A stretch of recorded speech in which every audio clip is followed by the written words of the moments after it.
So as ons van hoop praat, dan praat ons met onsekerheid. Ek hoop ek het suiker in my koffie gegooi. Ek hoop ek het my wiskunde onthou. Ek hoop Spoegwolf kan by my troue sing.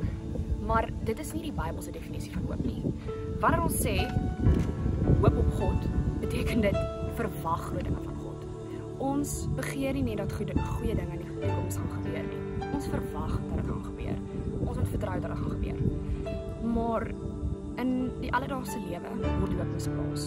Ons plaas ons hoop, plaas van in God, plaas ons dit in iets of iemand anders. Hoekom? Want dit is makliker.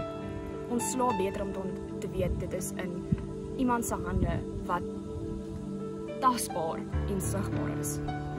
Maar ons kan nie net maklik uitweg kies nie. Ons dien 'n God wat die hemelruim geskep het. Hy is vandag dieselfde as wat hy was toe hy die aarde geskep het. En ons kan baie groot dinge van hom verwag. So, geloof en hoop gaan hand in hand. Ons moet geloof hê dat dinge gaan gebeur. So, in Hebrew 11 verse 1, faith is the substance of things hoped for and the evidence of things not seen.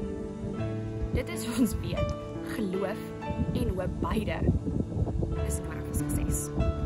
So, ek wil julle uitdaag om julle vertroue in God te plaas. En nie net oor hierdie pandemie nie, maar oor julle lewe, dat hy nog steeds in beheer is en dat hy 'n plan het. Vertrou en glo in die beloftes wat hy vir julle gemaak het. Ek sluit af met Habakuk 3 vers 17 tot 18. Dit gaan nou sleg met ons. Daar is nie vrugte aan die vrugtebome nie, daar is nie oes op die lande nie. Daar is nie meer skape in die kraal of beeste in die stal nie. Maar dit beteken nie dat die Here nie daar is nie. Ek sal bly wees, want hy is my verlosser. Hy gee my krag, hy help my om te wen. Daar is die struikelblokke.